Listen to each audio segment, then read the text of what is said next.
Hey, what's up, everybody? Welcome to another edition of Wade Watches. I'm Wade. Welcome to another amazing, awesome, spectacular, fresh out of the movie theater review, where today I just got through watching Mortal Kombat 2. Just got through watching this in Dolby Cinema, and as usual, I'm going to be giving you my super vague, super quick, spoiler-free thoughts, and trust me, no spoilers here, because I am not about to spend a lot of time talking about this movie. So, jumping right into it, first thing to say is that I'm not like a massive Mortal Kombat fan. I did grow up playing a couple of the games.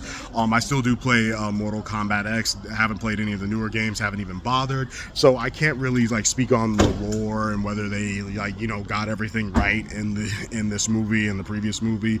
But what I can tell you is that with the first Mortal Kombat movie from 2021, I know it's not the very first Mortal Kombat movie, but it's the first movie in this reboot franchise, and the very first Mortal Kombat movie from 2021.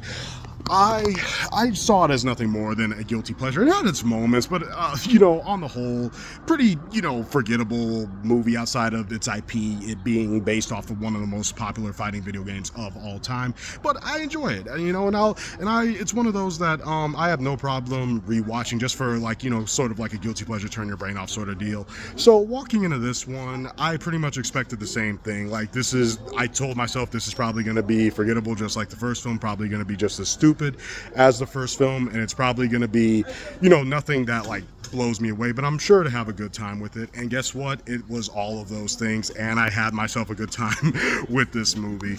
And honestly, the first one and this one, they're pretty much on that same playing field of being self-aware enough to know what they are, knowing that it's literally based off of a fighting game, and that's pretty much what people want to see, and that's all people want to see. And yeah, that's pretty much what this is.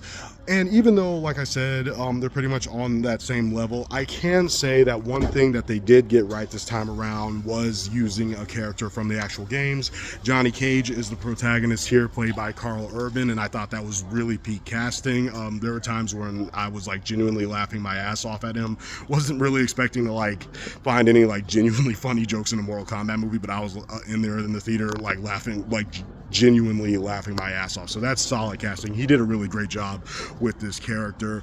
And also, story-wise, I'm glad that we didn't have a journey to get to Mortal Kombat, fish out of water story like we had with the first film. Movie starts, the tournament is already in full swing.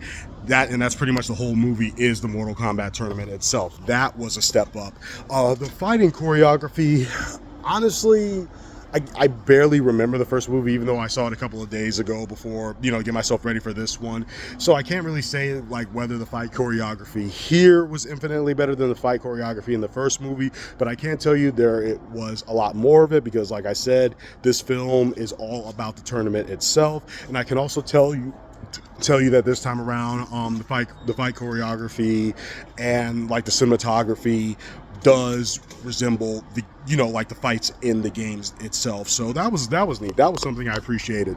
And honestly, every character but Johnny Cage here was pretty forgettable, I'm not gonna lie to you, but there was an effort to kind of have emotional arcs, or at least what almost resembled emotional arcs with a lot of these guys, so I appreciate that as well. And that's pretty much all I need to say.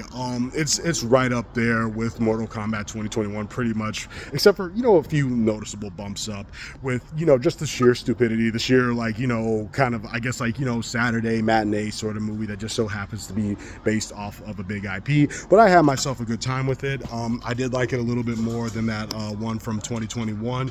And wrapping it up, I'm gonna go ahead and give Mortal Kombat 2 a solid 7 out of 10. It's a well-earned 7 out of 10.